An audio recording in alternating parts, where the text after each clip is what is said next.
14 faces at a long table, a white tablecloth. A vow renewal cake half-eaten on a plate at one end. Someone had opened a bottle of Cabernet, and the scent of rosemary from the roasted lamb mingled with the ducted heat of the restaurant. Forks were paused mid-air. A glass tipped, a dark tear of wine began to track down the curve of the goblet, and then, like slow motion, the spill hit the cloth and cut a perfect red line across the linen. "That is the moment," she shouted. "That is how my wife's cry for help turned the family dinner upside down." I still see her in that light, Lauren's face tight, the veins at her temple visible for the first time I'd noticed in years. Her hand had been clenched around her napkin. She pushed it under the table as if she could hide something from herself. The sound that came out of her wasn't just anger. It was a demand and a panic braided together, an attempt to salvage something she'd been taught mattered more than truth: family image. "You apologize to my brother, or you get out." The words landed like a gavel in a courtroom none of us thought we were in that night. I stood. I didn't raise my voice. I had no intention of humiliating anybody. I'd come because my in-laws were renewing their vows. There were 14 of us, family I'd known since before Lauren and I married. The day was supposed to be a quiet celebration of years of marriage, a minor fuss over linens and flowers. Instead, it became the hinge of everything that followed. If you've ever been underestimated in front of the people you love, you know that awful, shrinking feeling, like you're small in your own house. If that's something you've been through, stick with me and tell me about it in the comments. I want to hear your stories. We hadn't been naive about family dynamics. Lauren and I had been married 8 years by then. She came from a family that celebrated polished surfaces. Her parents, Robert and Michelle, took pride in appearances, how things looked on the outside. There was love there, but it was often filtered through a heavy layer of reputation. Brandon, Lauren's older brother, had always been the golden child. When he arrived at family gatherings, he had a certain swagger. Sharp suit, easy laugh. A Tesla parked out front that the neighbors noticed. He loved to tell stories that made him look like the director in someone else's story. For years, his jabs at me were half jokes. The family laughed along. "William's fine," they'd say when he called me middling, or asked why I was still an engineer and not a CEO. I worked long hours designing guidance systems and doing calculations that, at least inside my head, were beautiful in their precision. My day job was aerospace engineering. Outside of that, I occasionally reviewed contracts related to a pension fund that had fallen under my team's purview. Mechanical specifics weren't my primary focus, but contracts weren't foreign to me. Over time, because of the nature of the projects I touched, a set of documents had come my way. I read them because I couldn't not. That is important. My credentials weren't idle. I'd handled contract reviews connected to the pension fund.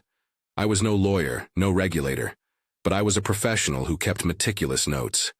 The things I saw were not gossip. They were paperwork, numbers, clauses, lines that connected interest flows to projects everyone assumed were independently successful. I took no pleasure in seeing it. I took no pleasure in thinking that the success some people celebrated might be propped up by little maneuvers that had nothing to do with merit. Still, I stayed silent for a long time. Sometimes, silence is about survival. Sometimes it's about not bringing a storm into a house where everyone wants to believe it won't rain. But there are moments when silence becomes collusion. I had been watching and documenting the way those numbers moved for months. Patterns emerged. A little here, a little there. Pension funds redirected through shell companies. Contracts awarded to a network that always, conveniently, tied back to Brandon's projects. I kept copies. I noted dates. It was not a theory. It was paperwork. That night at the table, he opened the old wound with a grin. "So what does an engineer even do all day?" Brandon asked, more loud than curious. "You know, like, is that what you call a real job?" He said it to make people laugh. He said it to make me feel in my place. Diane, his wife, chuckled and brushed a lock of hair behind her ear. Amanda and Kyle, Lauren's sister and brother-in-law, shifted, the way people do when a joke has crossed the edge into something sharper. Everyone else made small noises, the social equivalent of paper shields. My hand tightened around my fork. I could feel my pulse in my wrist. For a moment I imagined defusing it with a joke, but the joke would have been a lie. Brandon kept going, digging. You build things no one else can appreciate, right? That's cute. Practical stuff, not exactly entrepreneur material. I said nothing. I watched the way people's eyes moved. I watched Lauren's jaw. And then something inside me that had been collecting the documentation, the dates, the oddities, the phone logs, and the emails, reached its limit. Maybe I had imagined 100 endings where I'd keep my mouth shut. Most of them preserved the evening. None of them fixed the root problem. So I told the truth. I did it calmly. That was intentional. No triumph, no flourish. I laid out the essentials as simply as I could, that the contracts I'd seen showed money flow from the pension fund that was not typical of arm's-length deals, that there were companies that appeared independent, but had ownership ties that directed work and funding toward projects closely linked to his developments, that the head of projects had been unusually generous in their allocations. I said I had documentation. People don't always hear the content of what's said when social order is breaking. They hear the implications. There was a shift like a physical movement in the room. Wine goblets tilted, forks hovered over plates. Diane's hand slapped the table and a fork bounced, clattering against porcelain. The waiter froze, uncertain whether to serve dessert or retreat, his tray a small island of distracted service. Brandon's smile thinned. He laughed a short, tight laugh, the kind that's more an automatic reflex than amusement. That's a pretty serious accusation for a dinner, he said. Do you have anything, or are you just making things up? I pulled a folder from my jacket. I didn't expect anyone to follow every detail. I expected the sound of betrayal. I expected the shoes of sheepish denials that follow a shepherd's whistle. But I did have a stack of copies, redacted in places where necessary but chronological and annotated. I don't want to ruin anyone's life, I said. I want these to be looked at. I want someone impartial to see this. I want the truth found. My voice was steady. I pointed to a specific line in a contract, then to a transfer that occurred 2 weeks later, then to an invoice that shouldn't have been routed that way. I tried to keep it simple. The truth rarely needs loudness to be heavy. What I did not expect was Lauren's response. I expected pushback. I expected anger from Brandon. I did not expect my wife to stand between me and the rest of her family like she was a wall built in a single breath. Her voice snapped into the room like a wire. I could see the flush in her cheeks. For a second I heard nothing but the thud of my own heartbeat. You apologize to my brother, or you get out. Reading that line now, in the cool light of hindsight, I hear more than a demand. I hear the sound of a person trying to hold together two incompatible truths. The brother she had grown up loving, and the documentation laid out on the table that threatened to unravel a life she'd been part of shaping. Her shout was a command meant to force a return to normal, but it betrayed a panic that normal might not survive. It was, in my mind, a cry for help wrapped in the grammar of defense. When I refused, the room shifted again. Not everyone knew which direction to look. Robert, Lauren's father, stared at me like I had committed an indecency. Michelle covered her mouth and looked away.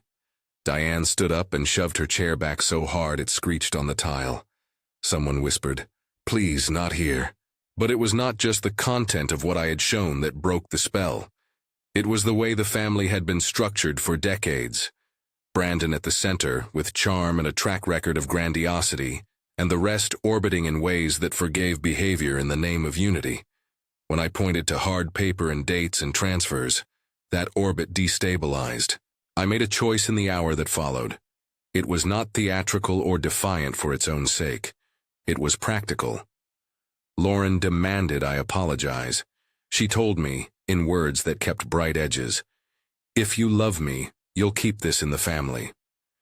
She framed it as a protection, of them, of her parents, of tradition. She asked me to fold down my integrity for the sake of collective comfort. There are moments when love asks you for things that feel like erasure. There are moments when staying is betrayal to something larger inside you. I did not believe apologizing for bringing documented evidence was love.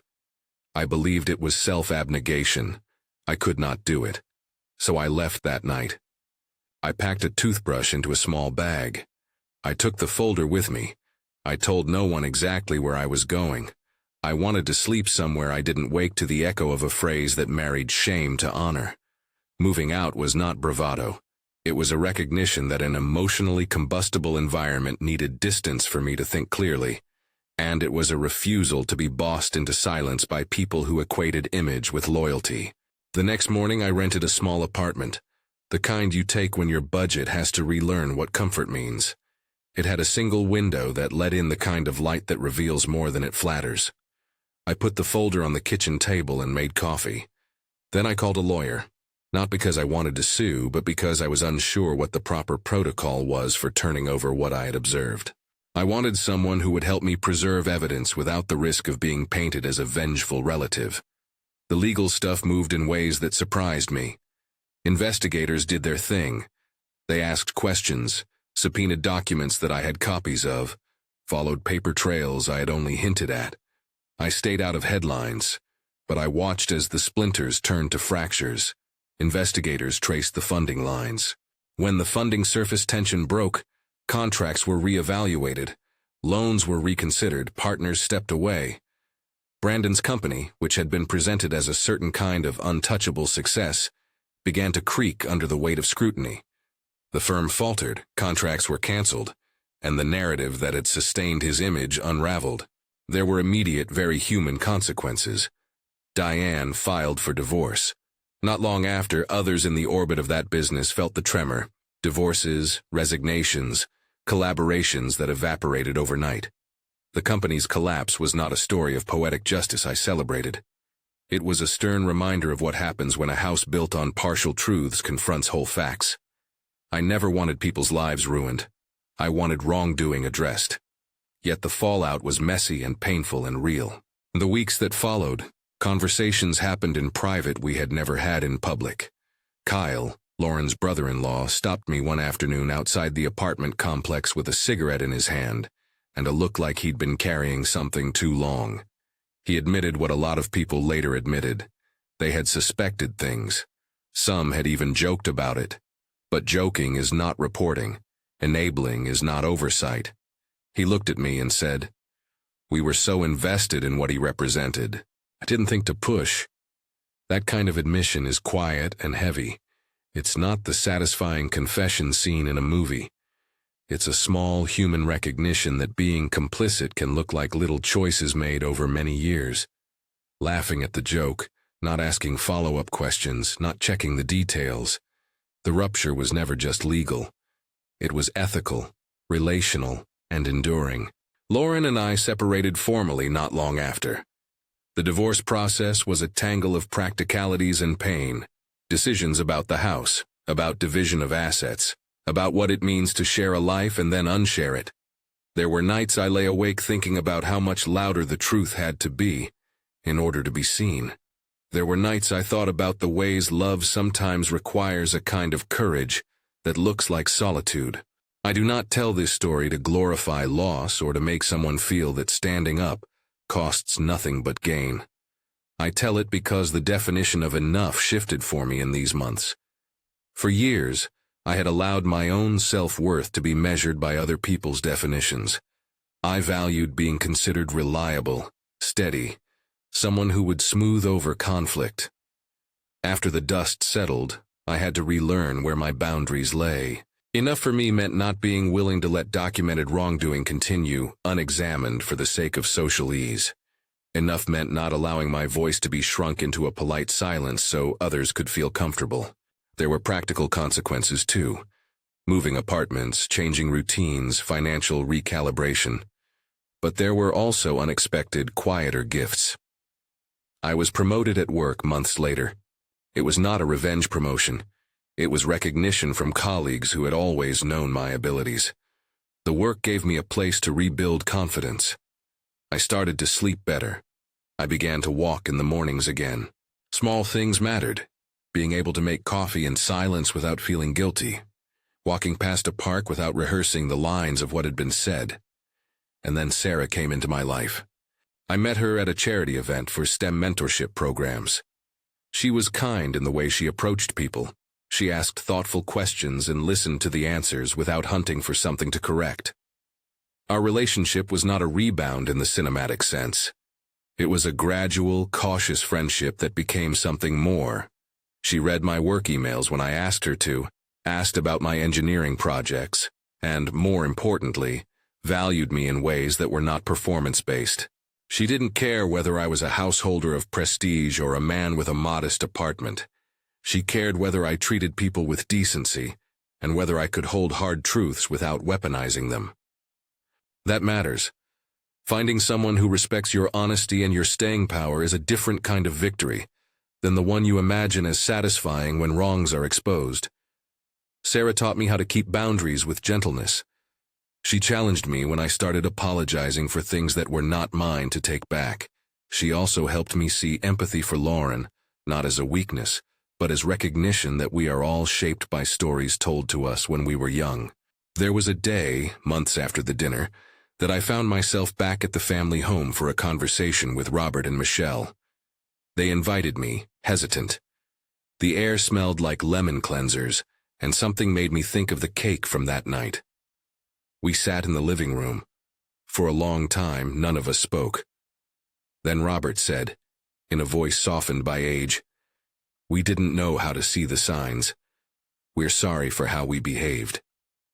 His apology was not a rescue of the past. It was something quieter, an acknowledgement. That kind of reconciliation matters in its small arithmetic. It doesn't erase the hurt, and it doesn't cure the damage done. It does, however, show that people can still choose different behaviors when they see what harm looks like up close. Some family ties remained frayed, some bridges burned slowly, but there were also small returns. A text now and then from Michelle, a reserved seat at a niece's recital. Not everything healed. Not everything needed to.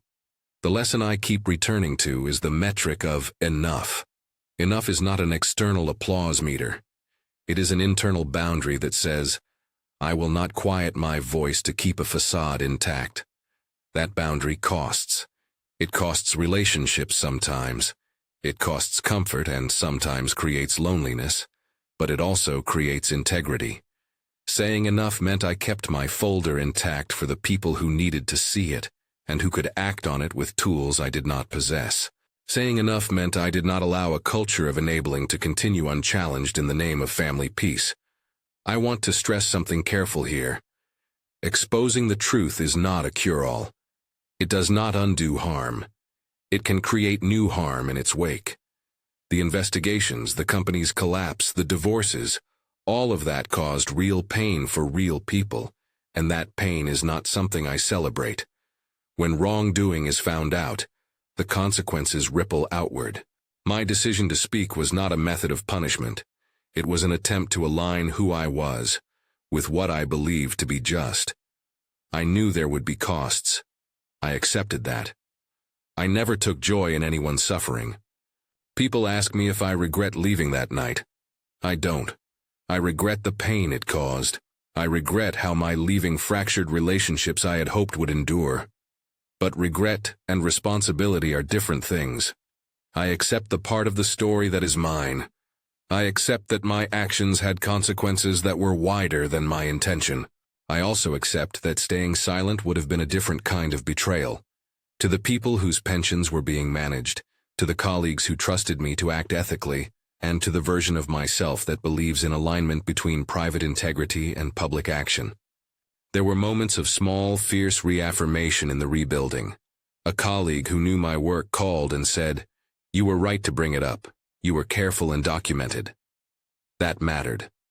An investigator left a voicemail months later, brief, professional, saying they would be in touch with more questions. When the company officially folded, I read about it with a complicated feeling that was part sorrow, part relief. I never wanted anyone to be destroyed. I wanted accountability carried out by appropriate institutions. If there's one thing I would tell someone listening now, it is this. Being willing to be the inconvenient person sometimes saves people who would otherwise be harmed in silence. There is bravery in being the one who refuses to collude. That bravery does not mean you will not be terrified. It does not mean you will not lose things you loved. But there is a strange freedom in stepping into a life where your integrity and your relationships do not have to be constantly negotiated in halves. I do not recommend everyone go to the dinner table and lay down indictments. I recommend careful documentation and respect for process.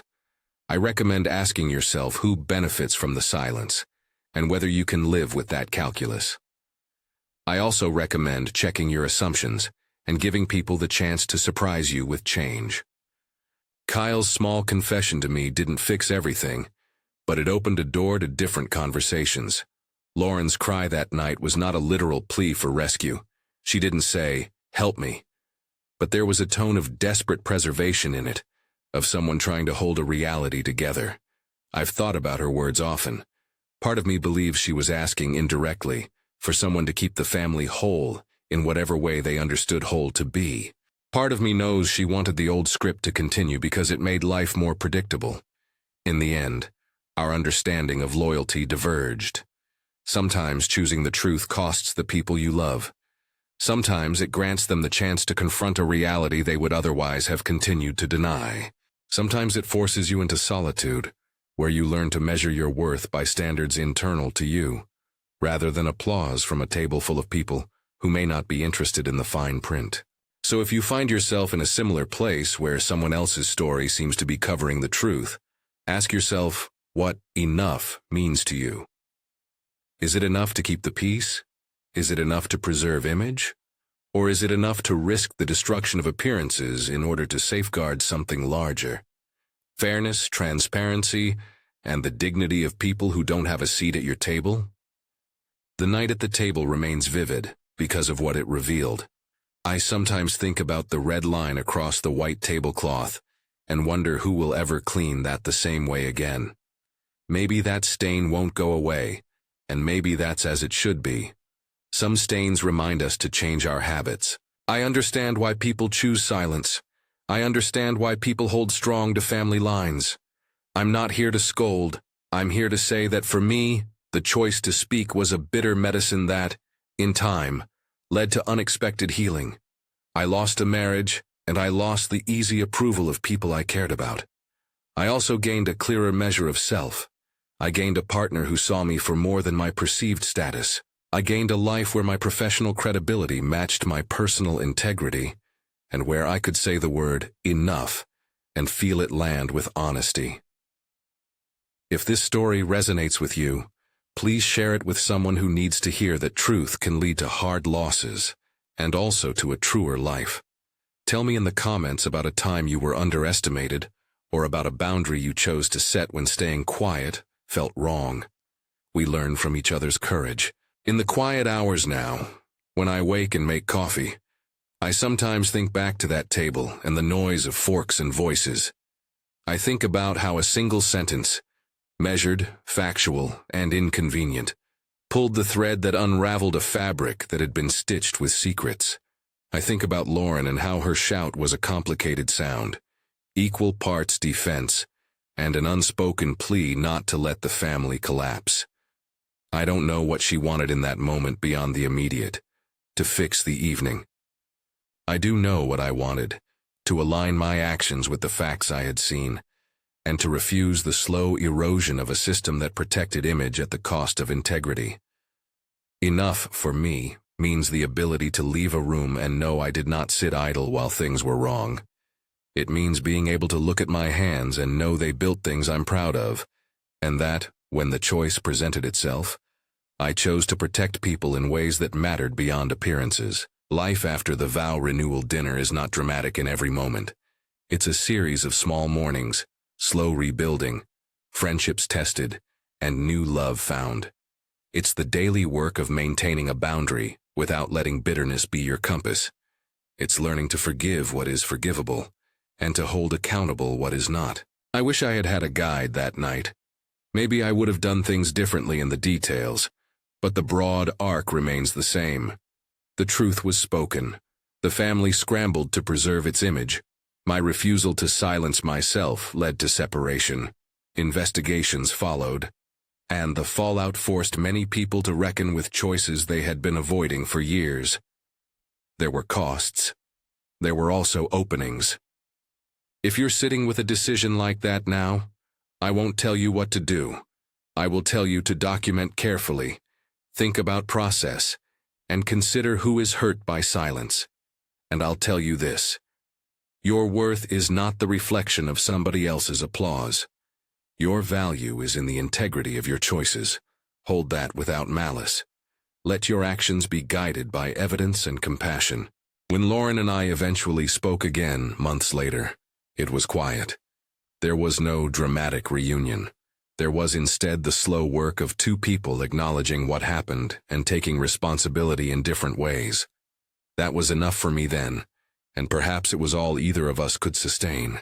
The white tablecloth still holds a red line in my memory. It reminds me to keep my voice when silence would enable harm, and to recognize when a shout is more than a demand, that sometimes it's a cry wrapped in the costume of defense. We all live at the intersection of those two things, the things we protect and the truths we cannot let go unexamined. If this story landed with you, please share it with someone who needs to hear that choosing truth can be costly, but that choosing silence often costs more in the long run. And if you've ever had to say enough to preserve who you are, tell me about it below. What did it cost you and what did it give you back? Thank you for listening.